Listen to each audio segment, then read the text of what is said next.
हमारे समय में, प्राचीन समय में एक बात कही जाती थी, और ये भारतीय विशेषता भी है कि कोई भी बात अगर आप कहें तो उसको 100 बार सोचें, उस पर विचार करें, तभी वो बात कहें। अन्यथा जो मुख से एक बार निकल गया वो दोबारा वापस नहीं आना है। ठीक उसी प्रकार हमारे प्रश्नों में भी है, यदि एक बार गोला गलत भर गया तो फिर वो सही होना नहीं है। इसीलिए बार बार हम कहते हैं इस बात को कि आप जब भी किसी प्रश्न का आंसर दें, आप अपने होशो हवास में और बहुत नॉर्मल होकर, कोई प्रेशराइज होकर नहीं, बहुत नॉर्मल होकर प्रश्नों के जवाब दें, अन्यथा प्रश्न तुरंत इसका तुरंत चला जाता है और हमें पता भी नहीं चलता। और जब हम वहाँ से हटते हैं, जब हम वहाँ से आते हैं घर, तो रास्ते में ही आपस में दोस्तों से बात करते समय ये पता चल जाता है, ओ माय गॉड, हमने ये प्रश्न गलत कर दिया, ये पता चल जाता है। लेकिन इसके लिए आपको करना क्या है, प्रश्न पहले खूब समझ लीजिए, ऑप्शन खूब समझ लीजिए, तभी आंसर करिएगा। अन्यथा एक छोटा सा प्रश्न, कांगड़ा की स्थापना किसने की, राजा घमंड चंद्र, और तुरंत संसार चंद्र को लगाकर चले आओगे। इसके लिए मैंने एक बहुत बेहतरीन विकल्प आपको दिया था, सफलता की कुंजी, बहुत बेहतरीन विकल्प था वो। उसमें मैंने किया क्या है, जितने भी प्रश्न हैं, जितने बन सकते थे, मैंने हमेशा इसी तरीके से तैयारी किया है। जितने प्रश्न बन सकते हैं उनको बना लिया और उनको तैयार कर लिया, रट लिया, समझ लिया। और सफलता की जो कुंजी है उसमें ऐसा ही कार्य हुआ है। और उसके साथ जैसे वो वन लाइनर है, और दूसरी जो प्रैक्टिस सेट है जिसको पूरा सिलेबस कवर करता है 3 प्रैक्टिस सेटों में, एक ब्रह्मास्त्र सीरीज, एक कला भाग 1 और एक भाग 2। उसमें क्या है कि मैंने सारे प्रश्नों को खंगाल डाला है। आप देखेंगे ऐसा प्रैक्टिस सेट कहीं है नहीं, ये आप मान लीजिए। इसमें कोई भले हमको कमेंट्स करके ये कहे कि अरे अपने मुंह मियाँ मिट्ठू बनना, क्यों ना बने, क्यों ना बने। जिसने मेहनत किया है वो जान रहा है कि मैंने अपने आप को उसमें खपा दिया है, मैंने पूरे सिलेबस को ऑप्शनल कर दिया है, तो क्यों ना बने। इसमें आपको क्या खराब लग रहा है, आपको किस बात का ऐतराज है। अगर आप में भी वो क्वालिटी है आप भी करिए, कोई किसी ने आपको रोक रखा है क्या, नहीं रोका। उसके लिए जुनून होना चाहिए, उसके लिए मेहनत का जज्बा होना चाहिए, उसके लिए इतना परिश्रम करना होता है। परिश्रम करना कौन चाहता है, सिर्फ और सिर्फ यही चाहते हैं कि किसी तरीके से ये काम मेरा हो जाता। यहाँ कोई तरीका नहीं है, किसी तरीके से कोई कार्य नहीं होता है, यहाँ मेहनत से हर चीज। और मैंने अपनी लाइफ में आज मैं जो भी हूँ, जितना भी मैंने बनाया वो सब अपने कर्म से और अपने मेहनत से बनाया। और जिसने कर्म किया है, जिसने मेहनत किया है, वो कहेगा, बोलेगा। और सुनना हो तो चैनल पे आइए, और नहीं सुनना हो तो चैनल को ब्लॉक करके हटिए। कोई आपसे ये नहीं कहता है, जबरदस्ती नहीं करता किसी चीज की, नहीं नहीं आप हमारे वीडियोस को देखिए, जिसको जरूरत है वो देखे और जिसको नहीं जरूरत है वो ना देखे। जहां जिसको जो समझ में आए वो करे। तो कांगड़ा शैली की स्थापना राजा घमंड चंद्र ने किया था। इंपॉर्टेंट प्रश्न बनता है, और इसमें यदि ऑप्शन राजा संसार चंद्र रख देता है, वही स्टूडेंट तुरंत मार्क खा जाता है। इस बात का ध्यान रहे सबको। अच्छा, इसकी स्थापना राजा घमंड चंद्र करते कब है, 1690 से लेकर 1730 के मध्य करते हैं।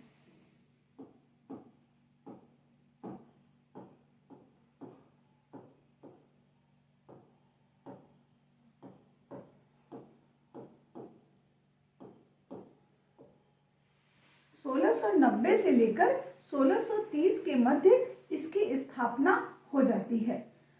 अभी कल ही हम लोगों ने ये पढ़ा था कि कांगड़ा पहाड़ी है और पहाड़ी ही कांगड़ा है।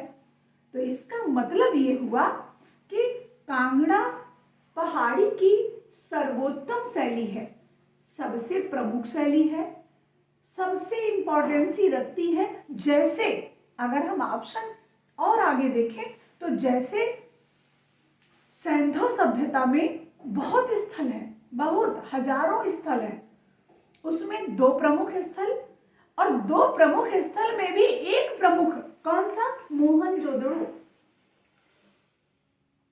ऐसे ही यहां पर भी बहुत स्थल हैं, लेकिन सबसे जो महत्वपूर्ण स्थल है वह क्या है, कांगड़ा है। तो ऐसा भी प्रश्न आ चुका है और आ सकता है। तो कांगड़ा शैली जो है वह पहाड़ी शैली की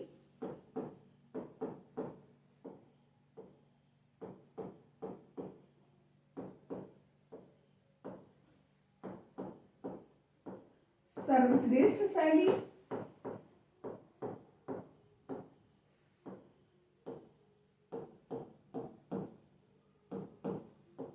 सर्वोत्तम शैली,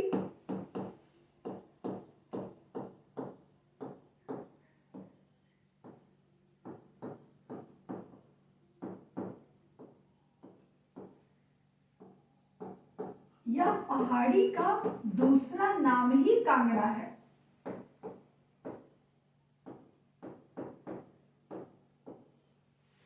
पहाड़ी का दूसरा नाम कांगड़ा है।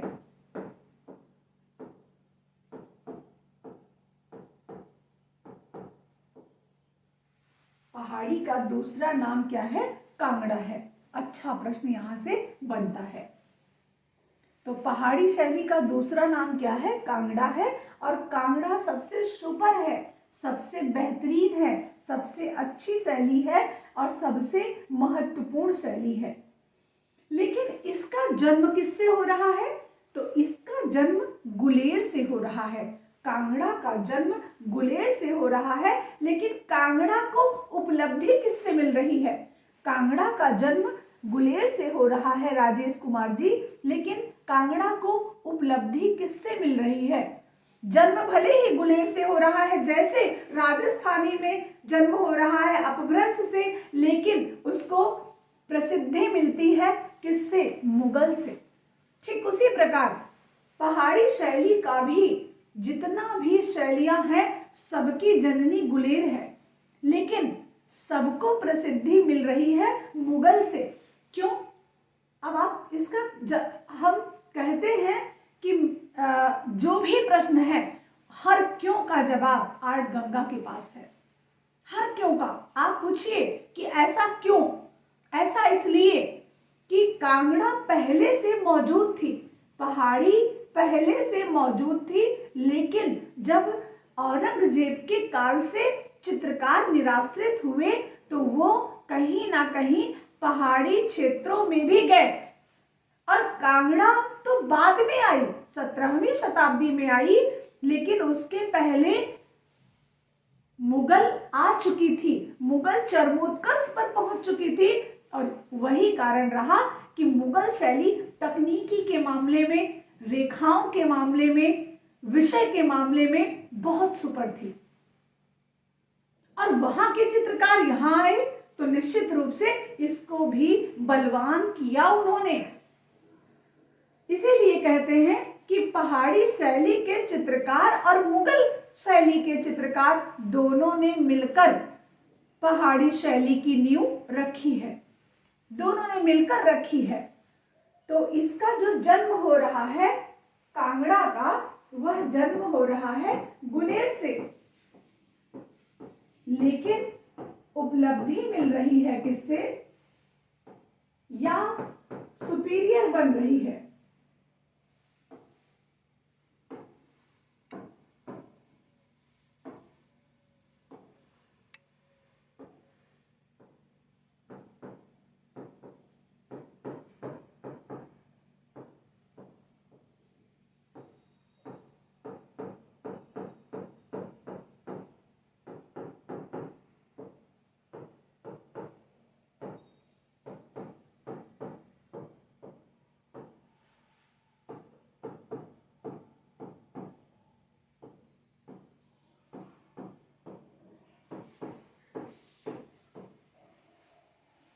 मुगल के कारण इसको चरमोत्कर्ष रूप प्रदान किया जा रहा है, सिर्फ और सिर्फ मुगल के कारण।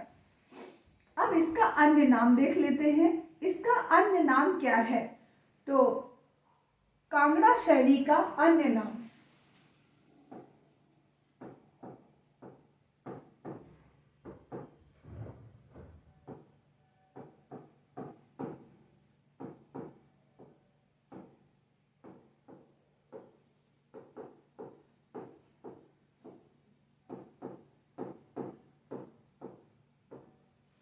इसको सुकुमार शैली कहा जाता है। इसको रंगीन रेखाओं की कला कहा जाता है।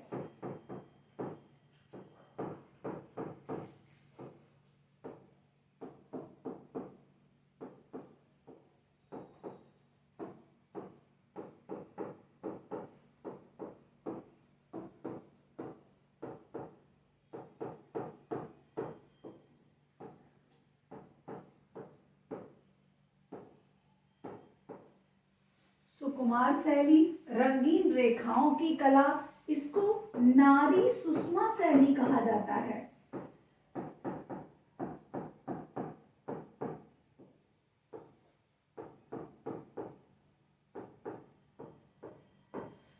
इसको रंगों का काव्य कहा जाता है। नारी सुषमा शैली, सुकुमार शैली, रंगीन रेखाओं की कला और रंगों का काव्य।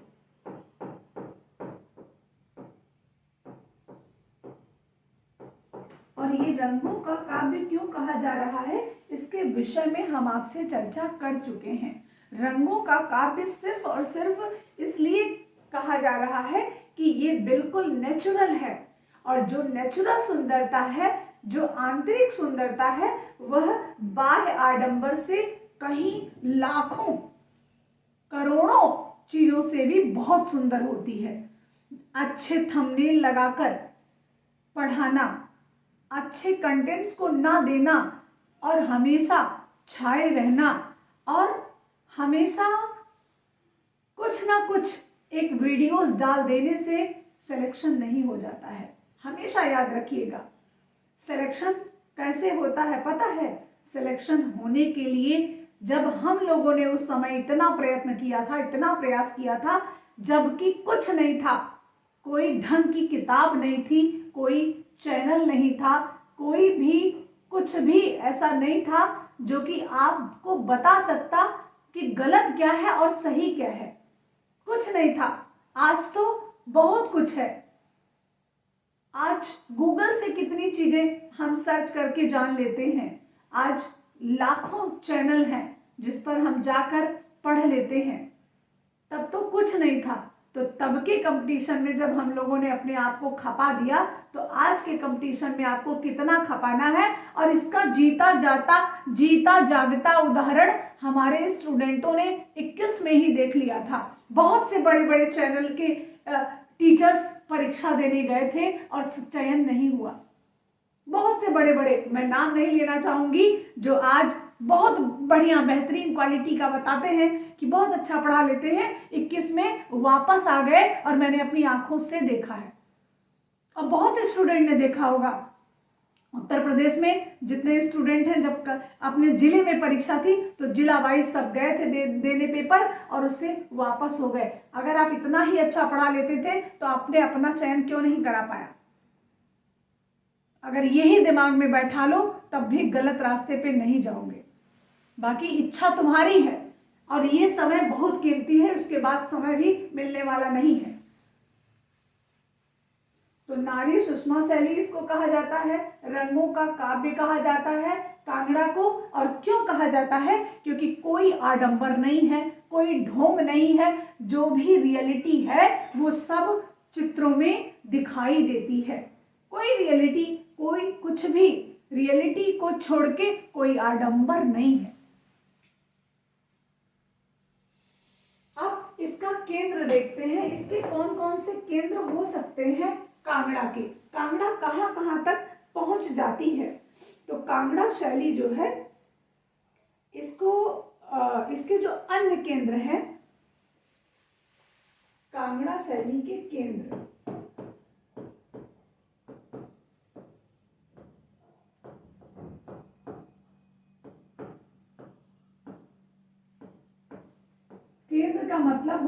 स्थान कांगड़ा अपने ही पहाड़ी क्षेत्रों में कहाँ कहाँ विस्तार करती है? तो कांगड़ा विस्तार करती है आलमपुर में। कांगड़ा विस्तार करती है आलमपुर, नादौन, नागौर अलग है, नादौन अलग है। नादौन, तीरा सुजानपुर,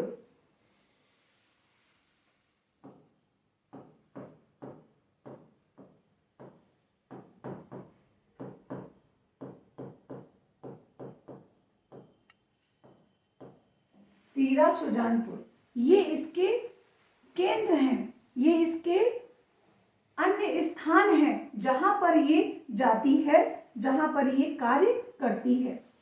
लेकिन इसमें जो सबसे महत्वपूर्ण केंद्र है, इसका जो सबसे उन्नत केंद्र माना जाता है, वह नादौन माना जाता है। सबसे बेहतरीन, जैसे पहाड़ी की कांगड़ा बेहतरीन है, वैसे कांगड़ा का एक स्थान नादौन बेहतरीन है। अच्छा प्रश्न बनाकर मैंने प्रैक्टिस सेट में दिया है, और मैंने कहा ना कि प्रैक्टिस सेट्स ऐसे अब तो खूब आएंगे, अब तो कोई बात ही नहीं है, क्योंकि एक बार निकाल दिया है मैंने, तो उसमें 10-20 क्वेश्चन इधर उधर करके सारे जितने भी लेखक हैं सब लिख डालेंगे। लेकिन यकीन मानिएगा कि मैंने उसमें 3 से 4 साल दिए हैं कठिन मेहनत, और स्वयं से बैठाकर प्रैक्टिस सेटों को मैंने बनाया है। तो इसके जो प्रमुख केंद्र हैं वो नादौन सबसे बेहतरीन केंद्र माना जाता है। तो प्रश्न अगर बनता है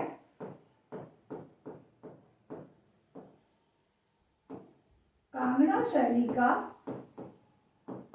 या कांगड़ा स्कूल का, शैली कहे तो भी विचलित नहीं होना है, स्कूल कहे तो भी विचलित नहीं होना, एक ही बात है। कांगड़ा स्कूल का सबसे प्रसिद्ध स्थल कौन सा रहा है?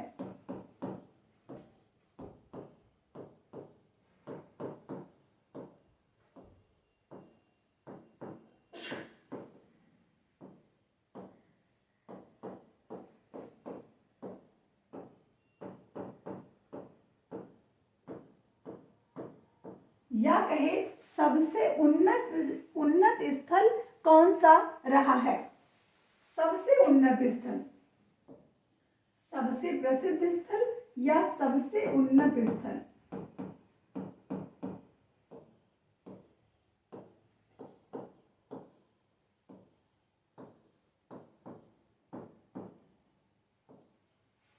सबसे उन्नत स्थल। और ऑप्शन में आपको दिखेगा आलमपुर,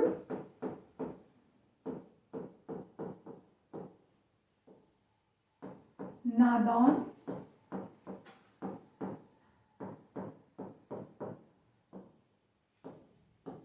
तीरा सुजानपुर। इसको टीरा सुजानपुर भी लिखा जाता है।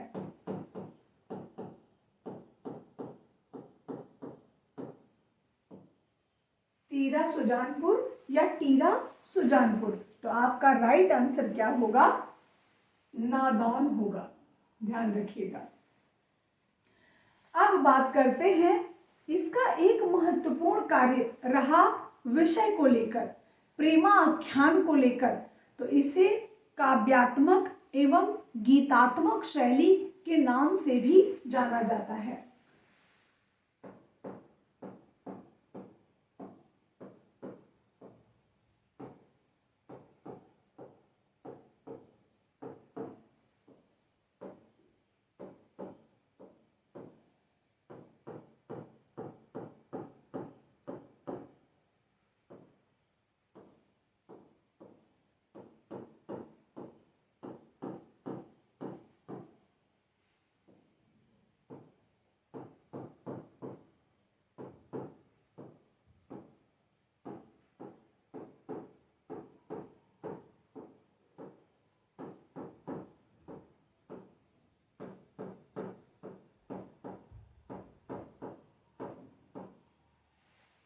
इसको काव्यात्मक या गीतात्मक शैली के नाम से जाना जाता है। बहुत बढ़िया। कांगड़ा को गुलाबों की घाटी भी कहा जाता है। बहुत सुंदर प्रश्न भी अभी आया हुआ था, किसी परीक्षा में आया हुआ था कि गुलाबों की घाटी किसे कहा जाता है, तो कांगड़ा को गुलाबों की घाटी भी कहा जाता है।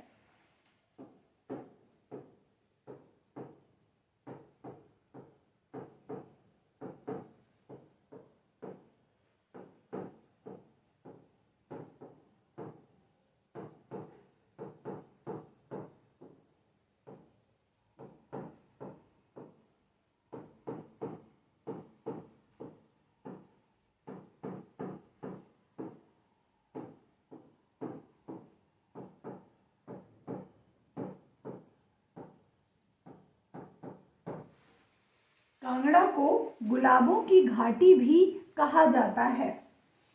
अब बात करेंगे संसार चंद की। अब संसार चंद को भी यहाँ पर आना चाहिए।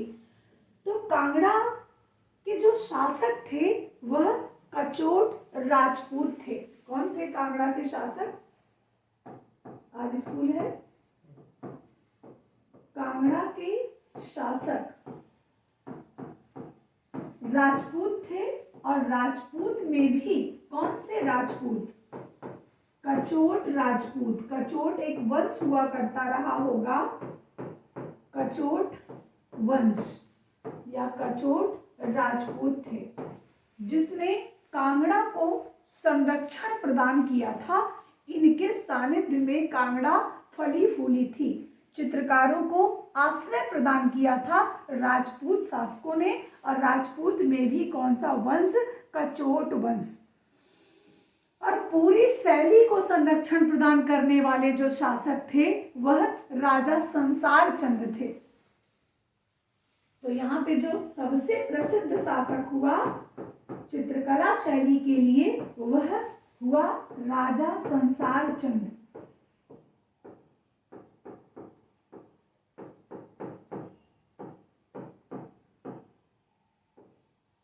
राजा संसार चंद ने इस शैली को चरमोत्कर्ष तक पहुंचाया, और चरमोत्कर्ष तक पहुंचाने के साथ साथ उत्कर्ष, चरमोत्कर्ष सभी चीजों पर ले गए राजा संसार चंद। तब अंग्रेज यात्री आया मूरक्राफ्ट।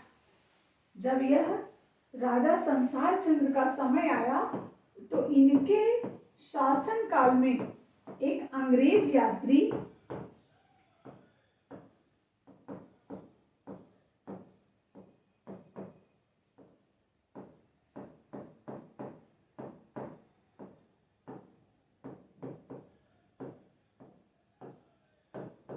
राजा संसार चंद राय, एक अंग्रेज यात्री मूरक्राफ्ट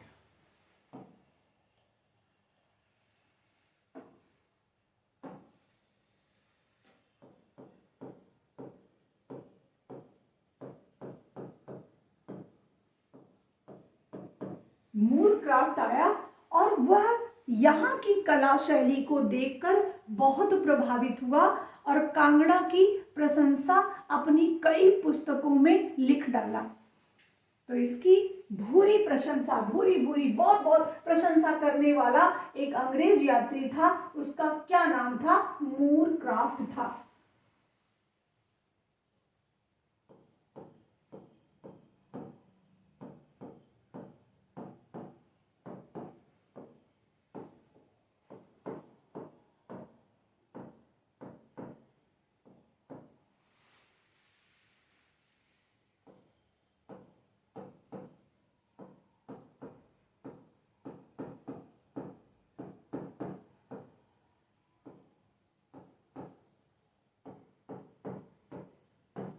बुरी प्रशंसा करता है एक अंग्रेज यात्री मूरक्राफ्ट, जिसका नाम है।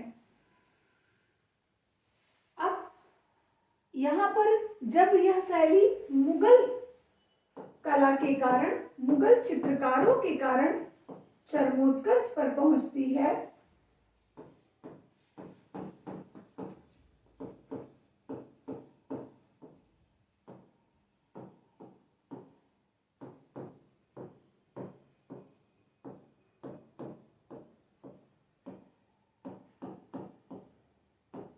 तो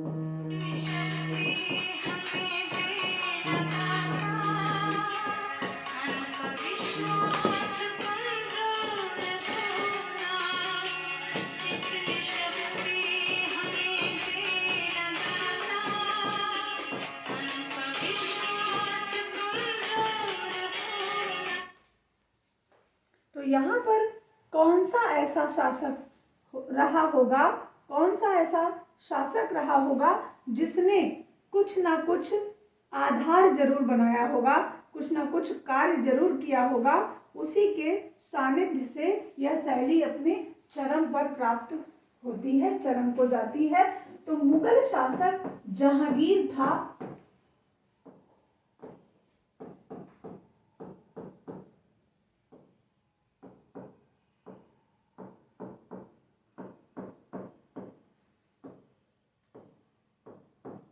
मुगल शासक जहांगीर था, जिसके कारण यह शैली यहाँ पर जहांगीर का एक आधार, एक बेस बना हुआ था और जहांगीर ने कांगड़ा को अपने अधिकार में ले लिया था। जैसे अकबर ने राजस्थान का क्षेत्र मेवाड़ को अपने अधिकार में ले लिया था, वहां की कला पे, वहां की वास्तुकला पे, कहाँ की, राजस्थान के मेवाड़ की कला पर, वास्तुकला पर अकबर के शासन का प्रभाव दिखाई देता है। ठीक उसी प्रकार कांगड़ा को अपने अधीन करने वाला मुगल शासक था जहांगीर। जहांगीर ने कांगड़ा शैली को या कांगड़ा स्थान को अपने अधीन कर लिया था। तो मुगल शासक जहांगीर था जिसने कांगड़ा को अपने अधिकार क्षेत्र में रखा था।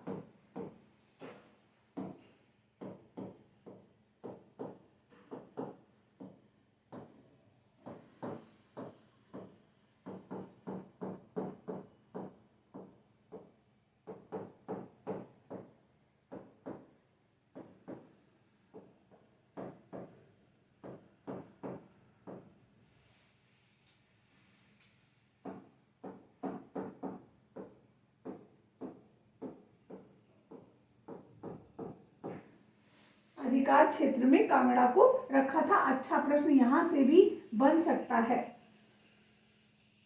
कांगड़ा राज्य में ज्यादा चित्र तो नहीं बने, क्योंकि यह राज्य पहले मुगलों के अधीन हुआ, इसके बाद इस पर सिखों का अधिकार भी हो गया।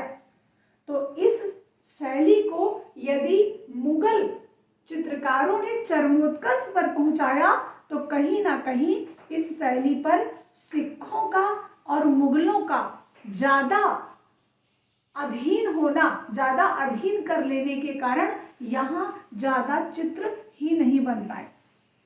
तो इसीलिए आप देखते होंगे कांगड़ा के ज्यादा चित्र देखने को नहीं मिलते हैं, या पहाड़ी शैली में ही ज्यादा चित्र देखने को नहीं मिलते हैं। तो इसके पतन का कारण भी दो धर्म, एक मुगल धर्म और दूसरा सिख धर्म, उसके पतन का कारण भी बना। यानी दोनों धर्मों ने अब कांगड़ा को अधीन जब कर लिया, तो इसके हिसाब से कांगड़ा कार्य ही नहीं कर सका। तो कांगड़ा की शैली का चरमोत्कर्ष रूप भी मुगल के कारण है, और मुगल और सिख शैली के सिखों के अधीन कांगड़ा होने के कारण ज्यादा कांगड़ा बढ़ भी नहीं पाती है, ज्यादा कांगड़ा अपने आप में बढ़ भी नहीं पाई। तो कांगड़ा में ज्यादा चित्र न बनने का कारण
अपने अधीन इन्होंने कर लिया?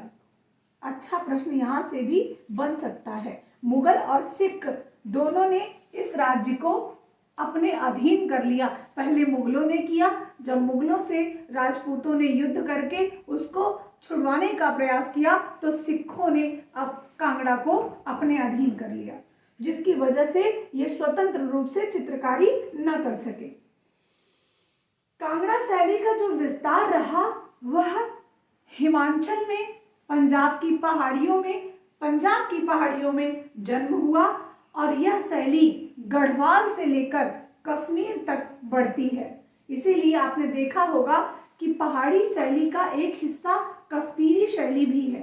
तो यह शैली बढ़ती है गढ़वाल से लेकर कश्मीर तक और बाकी इसका जन्म होता है पंजाब की पहाड़ियों में और इसके अन्य केंद्रों में अगर देखें तो हिमालय भी इसका एक केंद्र माना जाता है। तो हिमालय, गढ़वाल, कश्मीर इसके प्रमुख केंद्र माने जाते हैं पहाड़ी के। अब संसार चंद्र को पढ़ते हैं। संसार चंद्र के समय ऐसा क्या हुआ कि यह शैली अपने चरमोत्कर्ष को प्राप्त हुई। कांगड़ा में राजा संसार चंद्र।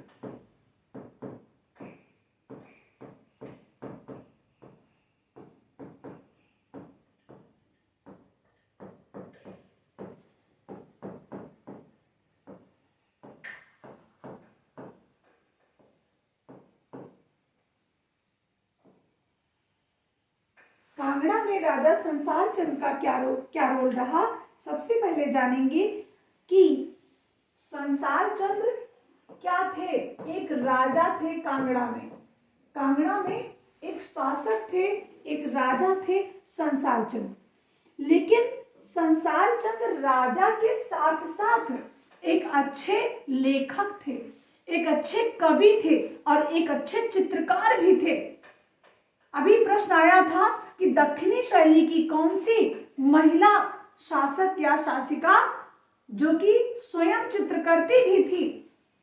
तो जो मैंने कहा ना, कितना भी आप नकल कर लें, कितना भी आप दूसरे की कॉपी करके यहाँ पढ़ के पढ़ा लें, लेकिन जो क्वालिटी आप स्वयं, जैसे एक इसका बहुत बेहतरीन उदाहरण है, जैसे हमने देखा अपने घर में ही देखा ये चीज कि हम जो कार्य मेहनत से करते हैं, जैसे मैंने बहुत मेहनत करके कोई सामान मैं ले आई घर में, तो उसकी जितनी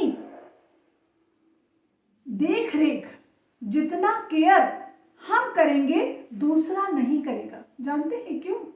क्योंकि उसको ये पता नहीं है कि मेरी मेहनत उसमें कितनी लगी है, क्योंकि उसने मेहनत की ही नहीं है। उसको क्या दिख रहा है? जैसे माँ बाप घर बनाते हैं तो बच्चे उस घर को बाद में आगे चलकर बेच देते हैं। क्यों बेच देते हैं पता है? सिर्फ इसलिए बेच देते हैं कि उनके लिए उस घर का कोई मोल नहीं है, वो सिर्फ और सिर्फ एक बिल्डिंग है और कुछ नहीं है। लेकिन जिस माँ बाप ने अपने एक एक रुपए को जोड़कर उस घर का निर्माण किया है, उसके लिए वो बिल्डिंग नहीं होती है, उसके लिए वह एक घर होता है। उसके लिए वो बिल्डिंग नहीं होती है, उसके लिए एक वो घर है और उससे उसको इतना मोह, इतना लगाव होता है कि जब कोई एक कील भी ठोकता है तो वह कील दीवार में नहीं ठोकती है, वह कील उसके सीने में छेद करती है। और ये पूरा लॉजिक आपके जीवन में है, चाहे पढ़ाई को ले लीजिए, चाहे समाज को ले लीजिए, चाहे आप अपने घर परिवार को ले लीजिए। सास ससुर का घर बनाया हुआ किसी को भाता नहीं है। क्यों? क्योंकि उसमें उसका तनिक एक दमड़ी नहीं लगा हुआ है और ना ही उसमें उसका श्रम लगा हुआ है। इसीलिए अरे बंटवारा कर लेंगे, यहाँ से लाइन खींच देंगे, ये इधर मेरा है, इधर तुम्हारा है, क्योंकि उसने कुछ किया ही नहीं है उसमें। जब श्रम दान किया होता, आर्थिक दान किया होता, तब उसको समझ में आता यार बहुत मेहनत से कमाया गया है, इसको लगाया गया है, बनाया गया है। बंटवारा करने तो तुरंत बेटा बेटी खड़े हो जाते हैं, तनिक सोचते नहीं है कि इसको करने में जिसने बनाया है उसके आत्मा से पूछिए उसने अपनी कितनी खुशियों को बलिदान कर दिया होगा। कपड़े नहीं अच्छे लिए होंगे, घूमने नहीं गया होगा, ढंग का खाना नहीं खाया होगा, तब जाके आज ये बिल्डिंग खड़ी है। ठीक उसी प्रकार नकल करने वाले ये नहीं सोचते कि हम नकल तो कर रहे हैं, लेकिन जिसकी मूल कमाई है, ये जिसकी मूल मेहनत है, उसके दिल पर क्या बीतती होगी। कमेंट्स करने वाले तो बहुत घटिया कमेंट्स करते हैं, उनको ये अंदाजा ही नहीं, क्योंकि वो मेहनती है ही नहीं, वो चोर हैं। और जो चोर है उसको बिल्कुल बुरा नहीं लगता है, चाहे उसको कुछ भी कहते रहिए।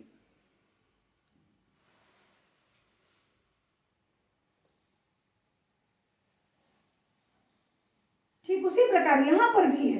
तो जब राजा संसार चंद राजा तो था ही, उसके साथ साथ वह एक अच्छा लेखक भी था, एक अच्छा कवि भी था, एक अच्छा चित्रकार भी था। तो वह जानता था, चित्रकला के मर्म को जानता था, चित्रकारी को जानता था। आज के समाज में चित्रकार को समझ पाना हमारे बस की बात नहीं है। क्यों क्यों नहीं है? आज हम 4,000, 5,000, 50,000 के चित्र नहीं खरीदते हैं, क्योंकि हमें उसकी कीमत सिर्फ पैसों में दिखाई देती है, भाव में उसकी कीमत का पता ही नहीं है। क्या पता भाव कैसे हैं उसमें। तो चित्रकार की वैल्यू क्यों नहीं है? बस इसीलिए नहीं है क्योंकि हमारे अंदर वो क्वालिटी ही नहीं है, समझने की क्षमता नहीं है, इसलिए नहीं है।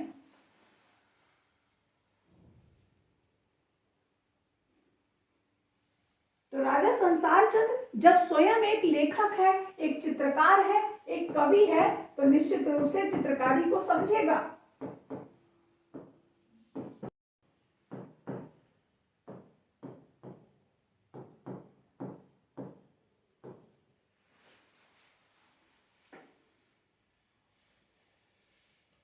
और इसकी तुलना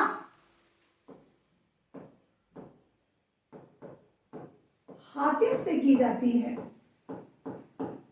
क्योंकि हातिम एक बहुत बड़ा महत्वाकांक्षी था। हातिम बहुत बड़ा महत्वाकांक्षी था, वैसे संसार चंद भी बहुत बड़ा महत्वाकांक्षी था।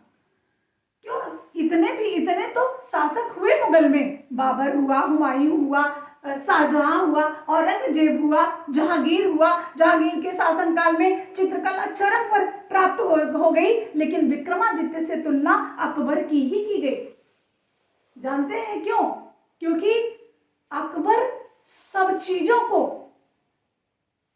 साथ में लेकर चला, सब चीजों का अवकलन किया, आकलन किया, इसलिए। तो ठीक उसी प्रकार राजा संसार चंद की भी तुलना हातिम से की गई है, और राजा विक्रमादित्य की, अकबर की तुलना राजा विक्रमादित्य से की गई है।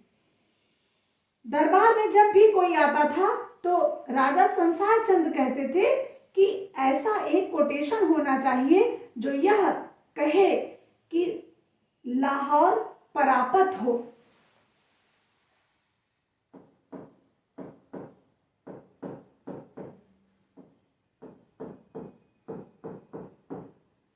कोई भी शासक, कोई भी अंग्रेज यात्री, कोई भी बाहरी व्यक्ति यदि राजा संसार चंद के शासन, राजा संसार चंद के दरबार में आता था तो वह क्या कहता था? अभिवादन स्वरूप कहता था, राजा आपको लाहौर परापत हो, मतलब आप लाहौर पर विजय प्राप्त करें, इतना महत्वाकांक्षी था। तो निश्चित रूप से जब हम महत्वाकांक्षी होते हैं तो कार्य बहुत करते हैं और बहुत ईमानदारी से कार्य करते हैं, इसीलिए वह कांगड़ा को चरमोत्कर्ष पर पहुंचाने का कार्य किया राजा संसार चंद ने। अब बात करते हैं इसका चरमोत्कर्ष हुआ कब।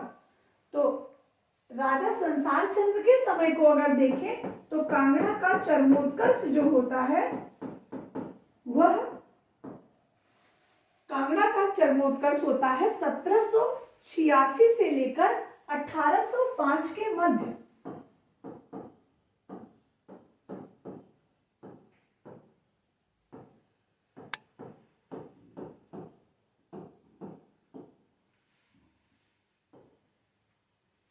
लेकिन अगर हम कांगड़ा की स्थापना देखें तो कांगड़ा की स्थापना कहती है 1690 से लेकर 1730 यानी 18वीं शताब्दी तक कांगड़ा अपने अस्तित्व को धीरे धीरे खोने लगती है।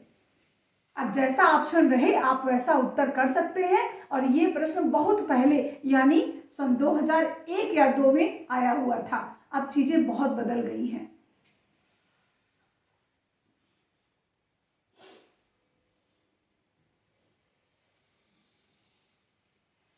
यानी 18वीं शताब्दी का उत्तरार्ध जा रहा है और 19वीं शताब्दी का पूर्वार्ध आ रहा है।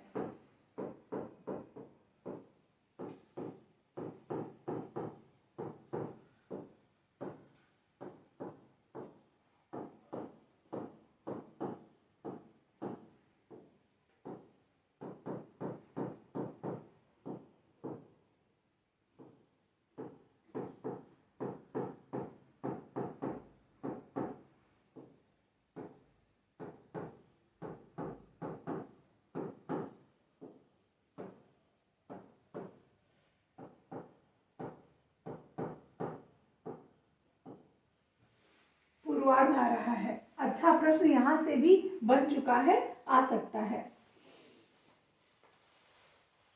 अब बात करते हैं चित्रण विषय की। कांगड़ा में चित्रण विषय क्या रहा?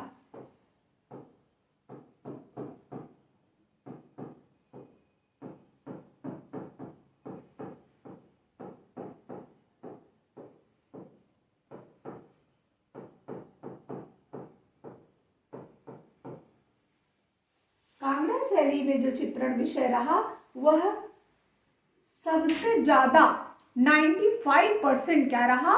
धार्मिक हिंदू ग्रंथ।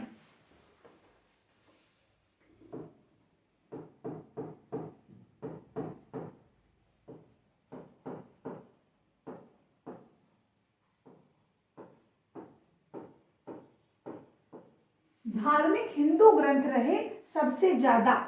और उसमें भी रीतिकालीन जो कवि थे उनकी कविताओं का चित्रण धड़ल्ले से हुआ।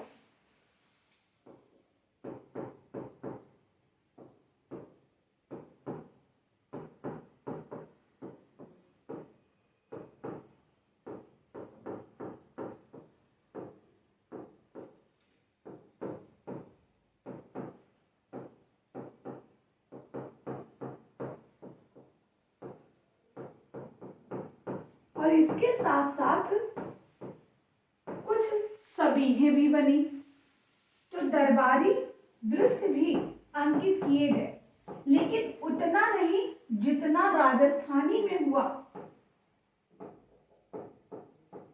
दरबारी सबीहें भी बनी हैं, लेकिन उतना नहीं जितना राजस्थानी में हुआ, और उतना नहीं जितना मुगल में हुआ। तो दरबारी सबीहों के लिए तो मुगल ही जानी जाएगी। और इसके साथ साथ प्राकृतिक दृश्य खूब चित्रित किए गए। चित्र में पीछे प्राकृतिक दृश्य ही दिखाए गए।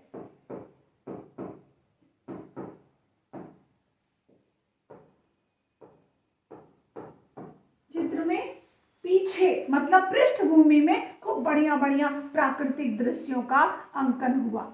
आज की क्लास में इतना ही। नेक्स्ट क्लास हम कल करेंगे। और एक बात, जितना मेहनत कर सकते हो, जितना अच्छा से अच्छा पढ़ सकते हो। जैसे किसी ने हमसे कहा कि क्या ज़्यादा समय देना ये सही होता है या बढ़िया कंटेंट्स को पढ़ना सही होता है? तो दोनों चीज़ें सही हैं। ज़्यादा समय देना भी उचित है और बढ़िया कंटेंट्स देना भी, कंटेंट्स पढ़ना भी उचित है। लेकिन अगर हम दोनों को, मैंने दोनों कार्य किए हैं, अगर हमने दोनों को देखा, जैसे मैं अगर पूरे इंडिया की बात करूं तो इंडिया में जितना मैंने क्षेत्र देखा हुआ है मैं उतने को ही जानूंगी।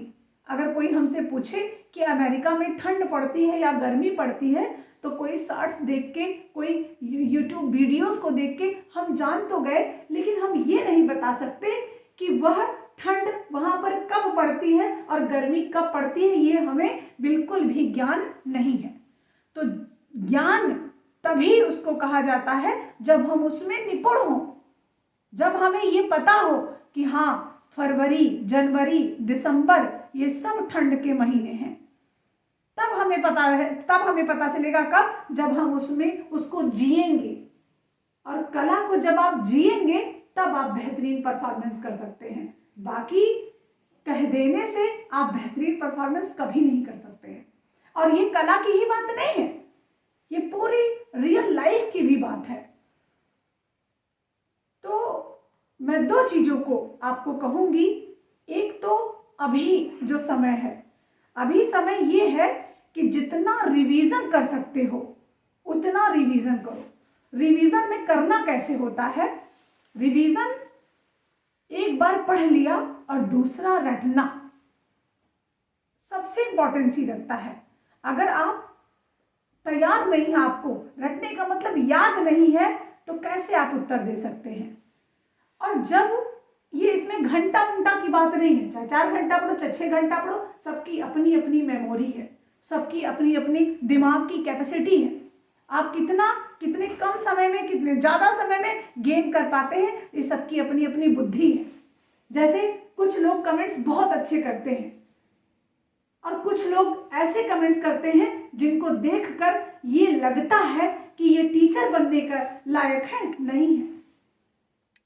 कह देंगे अरे मैडम 142 सीट है, आप सबको सिलेक्शन कैसे दिला सकती हैं? अरे मूर्ख, जब यही नहीं तुमको पता है कि जितनी सीट होगी उतने पे ही सिलेक्शन होगा, तो तुम क्या खाक टीचर बनोगे? तो ठीक उसी प्रकार आप पहले बेहतरीन तैयारी करिए रिवीजन का। जितना रिवीजन, जितना रट्टा मार सकते हैं, जितना तैयार कर सकते हैं, उतना तैयार करिए। उसके बाद इसमें समय का कोई वो नहीं है। जैसे होता क्या है, हमने बहुत मेहनत कर ली और इसके बाद अगर हम 12 घंटे बैठे रह गए तो ये खोपड़ी से ऊपर सब निकलने लगता है। तो उतना ही बैठिए जितना आप आपका दिमाग एब्जॉर्ब कर पाए, उतना ही बैठिए। हम कहते 12-14 घंटा बैठा रहा, एक बाद बैठ के उठा और पूछे क्यों कि आज का तैयार करूं, तो अरे लाई तो हमरे याद ही नहीं बा, तब तो गया काम से सब। 2 ही घंटे पढ़िए, 4 ही घंटे पढ़िए, कॉन्सेप्ट क्लियर होना चाहिए कि हाँ इससे जितना प्रश्न आ रहा है, चाहे जैसे हम धड़ल्ले से बिना कॉपी किताब देखे बोल सकते हैं इस पर, तब तो वो तैयार हो गया। और नहीं सबसे सुंदर प्रकृति का चित्रण कहाँ हुआ है, अब लगा के चले आए अपभ्रंश, तब क्या पढ़ा था? खाक, कुछ नहीं पढ़ा था। पढ़ने का मतलब ये है कॉन्सेप्ट एकदम क्लियर हो, और जब कॉन्सेप्ट क्लियर हो जाएगा ना, तब आपको ऑप्शन कभी नचा नहीं पाएगा, कभी घुमा नहीं पाएगा। ऑप्शन आपके तभी क्लियर होंगे जब कॉन्सेप्ट क्लियर होगा, और कॉन्सेप्ट बेस्ड क्वेश्चन आने ही आने हैं और आने वाले हैं, इसमें कोई संदेह नहीं है। तो कॉन्सेप्ट बेस को ज़्यादा मजबूत करिए, और जब 1.5-2 महीना रह जाए तब मैं कहूँगी, 1 महीना रह जाए तब मैं कहूँगी खूब जितना पढ़ सकते हो। नहीं मन है, निकला जा रहा है, उल्टी हुई जा रही है, तब भी बैठे हैं, बैठे रहो। बस इतना ही करना है, और चयन आप लोग लेंगे ये मुझे पता है, क्योंकि मेहनत किसी की कभी जाया नहीं जाती है। समय भले लग सकता है, और समय आ चुका है आपके सिलेक्शन का। थैंक यू सो मच, सभी को नमस्कार।